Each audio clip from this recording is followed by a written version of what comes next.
Bonjour les amis, on se retrouve pour un nouveau tirage en ce... Quelle date sommes-nous? 26 mars. J'espère que vous allez bien. Moi pour ma part, l'épuration intérieure continue. Ce matin, je viens de me faire une mise en lumière ou face à face avec une réalité de moi-même que j'avais bien occultée. Et c'est vrai que les émotions remontent, ça remue à l'intérieur de moi, encore des facettes de moi que je refusais de voir. Et c'est juste un travail fait avec mon chat qui a permis de faire ce miroir. Et ça fait mal à l'ego, ça fait mal à la personnalité qui se dit non mais puis on parle pas surtout, montre pas et puis non, non. Les émotions remontent, il y a même de la honte, du dégoût de moi-même qui sont en train de remonter, de la culpabilité.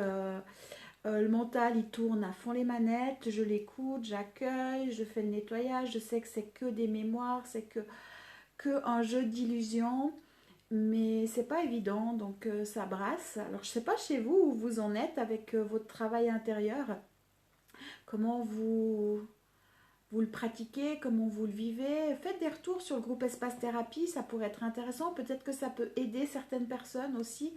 Ça peut donner des idées, des pistes. Parce que je le rappelle qu'en ce temps où on doit rester chez nous, on peut... C'est très très important d'aller dans son intériorité, aller voir ce qui se passe, faire le ménage. Et comme je l'ai toujours dit, 2020, c'est l'année 20, enfin double 20, qui est une année en lien avec l'arcane du jugement. Le juge qui ment, mais c'est beau de voir le juge qui ment à l'extérieur de nous. C'est beau d'aller voir tous les mensonges, toutes les manipulations qu'on peut avoir sur cette planète, peu importe ça vienne de l'aspect politique, social, culturel, familial, religieux, j'en passe. L'important, c'est de voir nos propres mensonges. Et je vous rappelle que l'extérieur n'est que le reflet de notre intérieur. Et que le juge qui ment, c'est nous-mêmes qui jugeons l'extérieur et qui, en fin de compte, ne voyons pas nos propres mensonges intérieurs, nos propres distorsions, nos propres parts d'ombre. Et c'est pas évident. C'est pas évident, ça demande du courage. Mais actuellement, si on prend la situation planétaire actuelle, il n'y a que ça à faire. Parce que on peut, oui, continuer à se nourrir de ce qui se passe extérieurement, on peut continuer à se nourrir de la peur, de la colère, de la panique et de l'instinct de survie. Ou alors on peut dire non, je vais voir ce qui se passe chez moi et je le transforme à l'intérieur de moi pour me mettre en paix face à moi-même et alchimiser mon quotidien. C'est ça, devenir l'alchimiste de sa vie, c'est prendre ses responsabilités, c'est arrêter d'aller voir ce qui se passe dehors, arrêter de regarder la forêt quand on a l'arbre dans l'œil ou la poutre. Allez, arrêtez, comment c'est l'expression?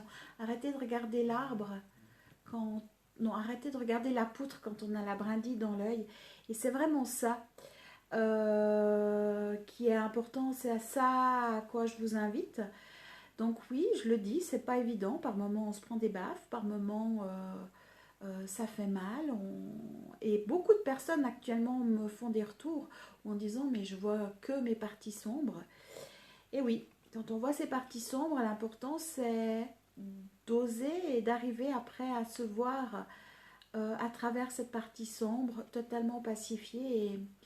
Et comme je le dis, reconnaissez-vous dans vos démons. À travers les yeux des démons, énergétique ou humain, à vous de voir. Reconnaissez-vous parce que c'est une de vos cellules. Et c'est ainsi que vous pourrez pacifier, faire le chemin et vivre la paix intérieure. Donc voilà, je vais faire le tirage aujourd'hui. Qu'est-ce que les plantes ont à nous dire? Qu'est-ce que les plantes ont à nous partager aujourd'hui? Alors, le romarin qui revient, c'est la troisième fois qu'il revient. Donc, j'ai déjà fait le tirage. C'était le premier tirage, sauf erreur. Ou le deuxième, je vous invite à aller réécouter, réactiver le romarin en vous. Si vous prenez des notes, si vous faites votre petit carnet, ben, vous savez comment faire. Autrement, ben, réécoutez les capsules. Ah, valériane officinale. La valériane. J'adore cette plante. Alors là, on voit pas bien. Mais il y a des valérianes avec du rose plus foncé. C'est celle que je préfère, moi. Je vais essayer de vous la mettre du reste sur la photo de la capsule. Et la valériane, bon là c'est marqué rêver. Rêver, hier on parlait de créativité, aujourd'hui de rêve. Mais la valériane, c'est une plante calmante qui aide à dormir, qui apaise aussi. Qui travaille sur le féminin sacré, dans ce que moi j'ai pu découvrir d'elle.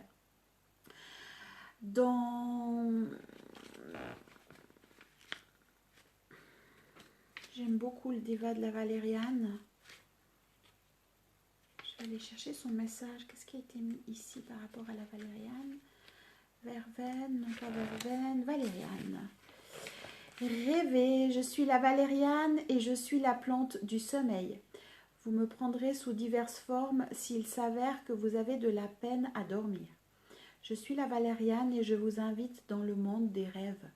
Pour vous, que le mental enlace tel un poulpe géant qui ressent sa proie à chaque soubresaut d'intuition, je représente votre libératrice. Je viens demander à votre cerveau gauche de se calmer afin de laisser un peu plus de place à son copain de droite. Il a aussi droit à la parole.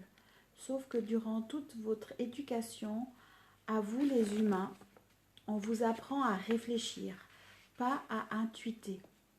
Est-ce que je me trompe? Je suis la valériane et je vous invite à lâcher votre contrôle. Laissez-vous bercer par le chant de mon essence et embarquez sur le bateau de mes rêves. Nous partons en voyage sur le tapis volant onirique de mes racines. Mon âme s'exprime en vers étranges. Je détiens en effet les mémoires enchanteresses de toute une humanité, celle-ci même qui a oublié que le chemin des rêves mène directement au sacré.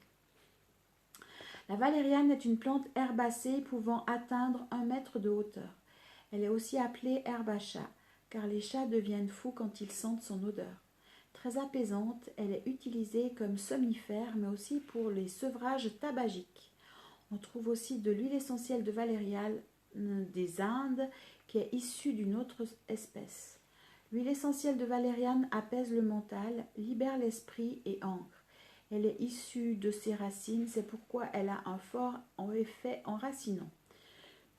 L'huile essentielle de valériane permet de retrouver confiance en soi, d'affirmer ses idées et de développer de nouveaux concepts hors des carcans sociaux actuels. Elle favorise la sortie du moule, l'ouverture vers un nouveau monde, la magie, la sollicitude, la foi.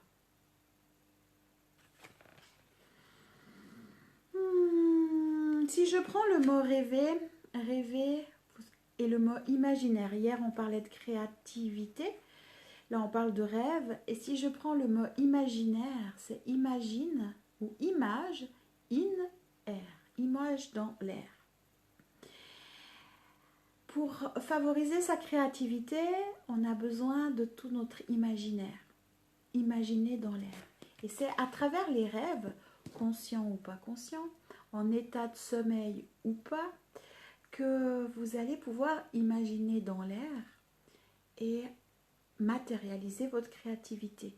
Vous savez, l'idée, le truc qui vient là et puis que vous allez pouvoir matérialiser à travers votre créativité.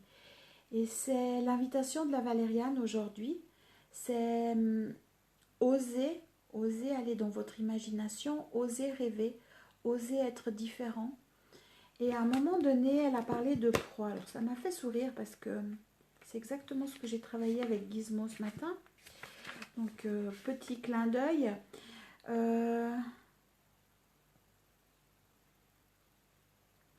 Pour vous, que le mental enlace tel un poulpe géant qui resserre sa proie à chaque soubresaut d'intuition, je représente votre libératrice.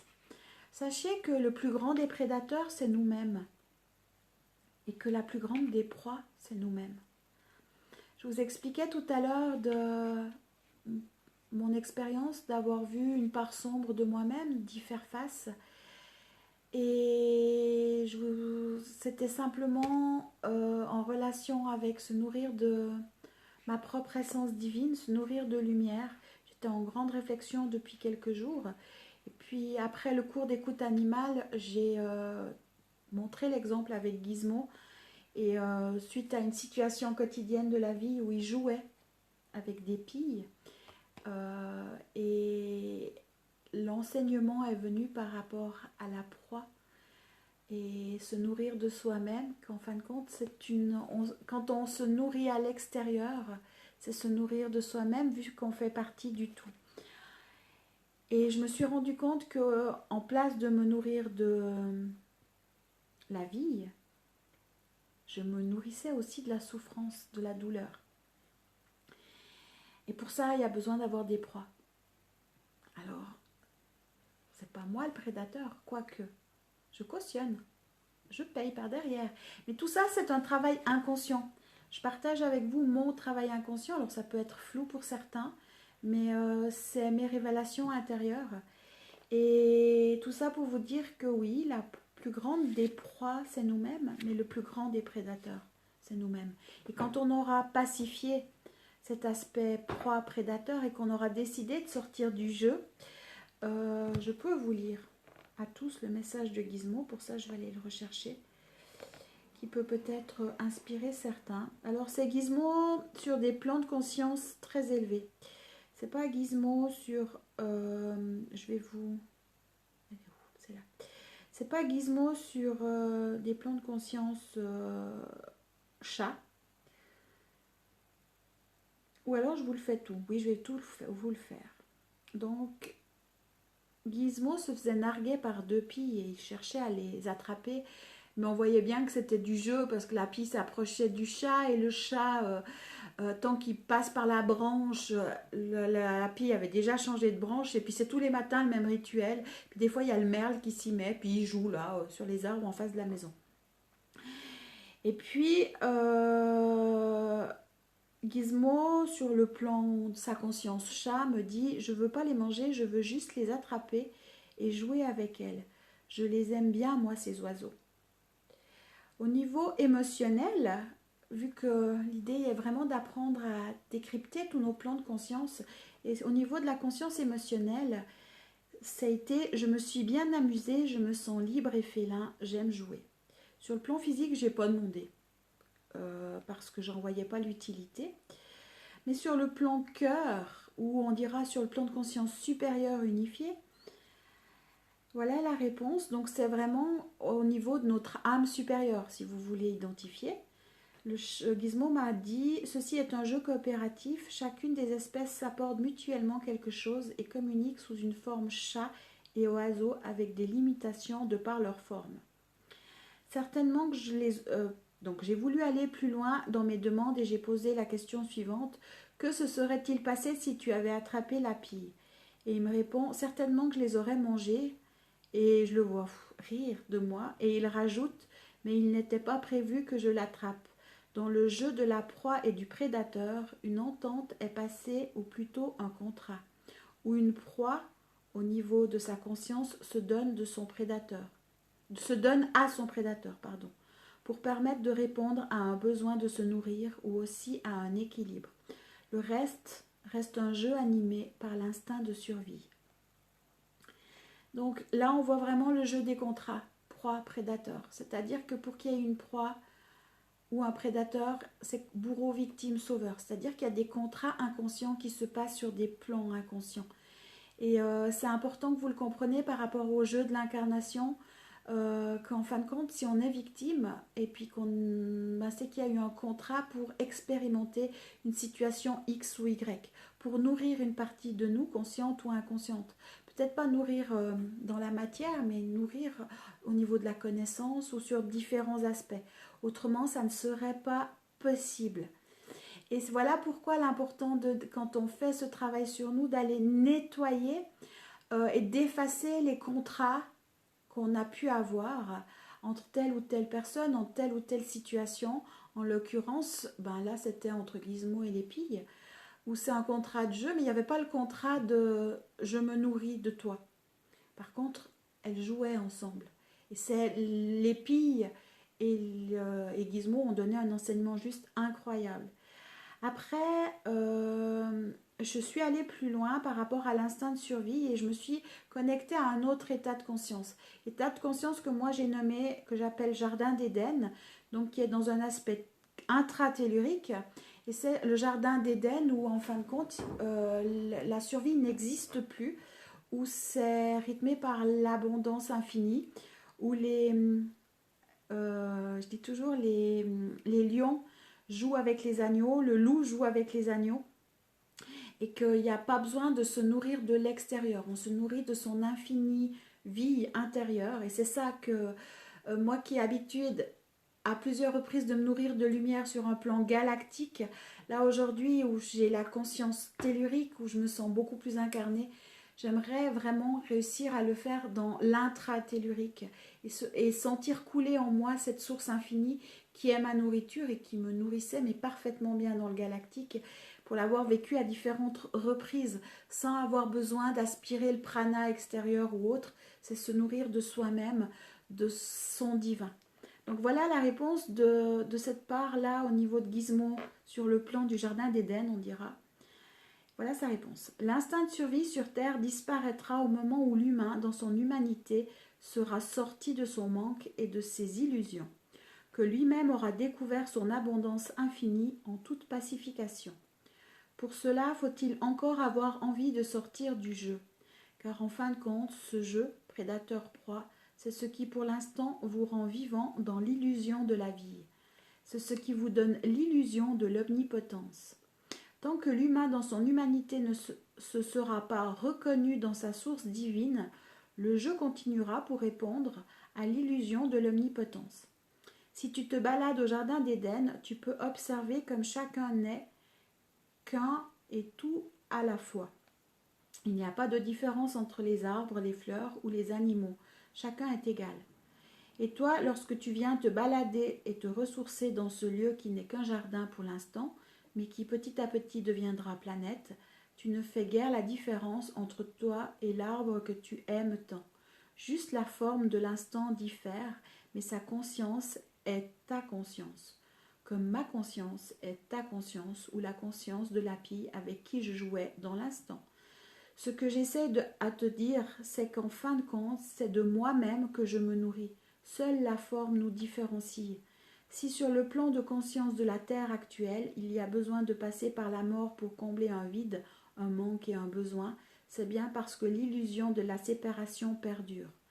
À la différence qu'en ce lieu d'Éden, la séparation n'existe pas, ce qui manifeste que seule la conscience est nourriture. Et tout ça, ça m'a amené à un effet de jeu de miroir et de prise de conscience assez important intérieur. Donc j'espère que ce partage va aussi vous aider à faire votre chemin intérieur. Et si, comme moi, vous êtes face à vos démons, pacifiez, faites la paix avec vous-même. C'est peut-être le plus difficile, mais à un moment donné, c'est ce qu'on recherche, c'est la paix. Donc pardonnons-nous.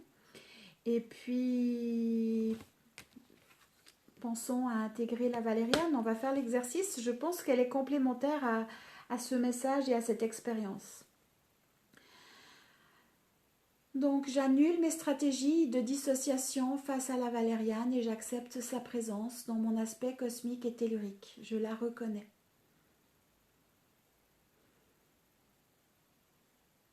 Je demande l'activation de la valériane sur le plan 1, 2, 3, 4, 5, 6, 7, 8, 9, 10, 11, 12, 13, 14, 15, 16, 17, 18, 19, 20, 21. 22. Je demande au plan 22 d'harmoniser, d'unifier, rectifier tous les plans inférieurs à l'infini. 0, moins 1, moins 2, moins 3, moins 4, moins 5, moins 6, moins 7, moins 8, moins 9, moins 10, moins 11, moins 12, moins 13, moins 14, moins 15, moins 16, moins 17, moins 18, moins 19, moins 20, moins 21, moins 22.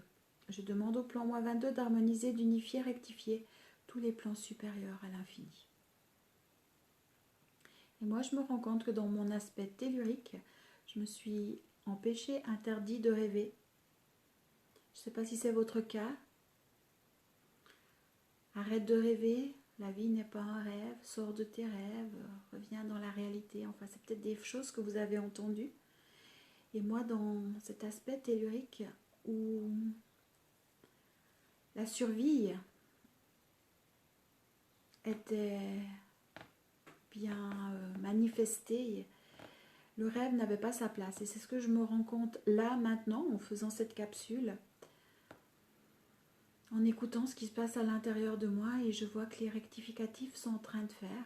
Et je vais demander pardon à ces parts de moi-même que j'ai auto-flagellé, que j'ai ces parts de moi-même à qui j'ai fait endurer souffrance. Et je demande pardon. Je me demande pardon pour avoir fait endurer de la souffrance, de l'autoflagellation, pour avoir interdit la rêverie, le rêve, pour m'être interdit de rêver. Et je demande vraiment pardon à toutes ces parts de moi-même qui auraient voulu rêver, mais qui ont été empêchées par moi-même, de moi à moi.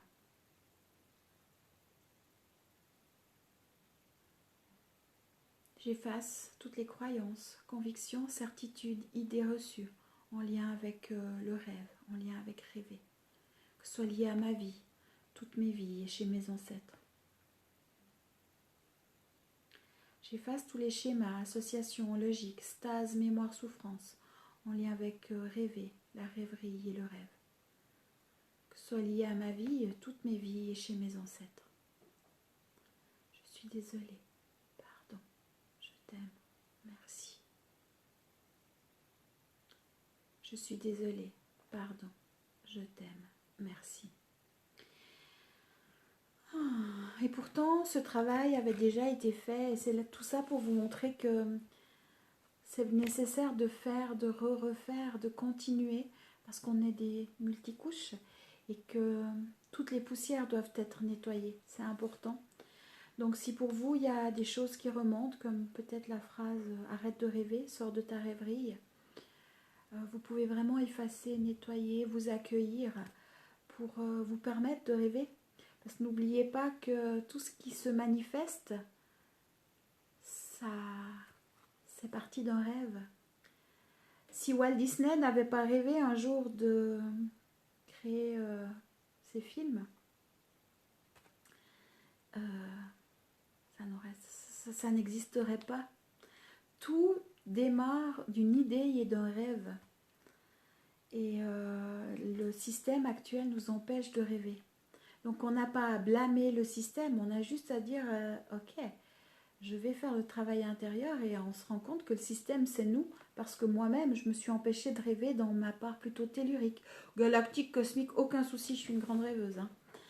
En plus de ça, si on prend les rêves la nuit, je fais à peu près 4, 5, 6 rêves conscients en pleine nuit, plus tous ceux qui ne sont pas conscients, mais que je me souviens et que je peux aller consulter par après. Donc à ce niveau-là, j'ai aucun souci, si au niveau rêve conscient, au niveau nuit.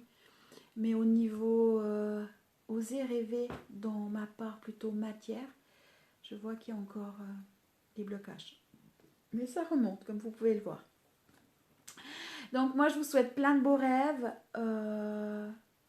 de belles découvertes, et puis je vous dis à bientôt pour un nouveau tirage. Enfin, à demain. Gros bisous, prenez soin de vous.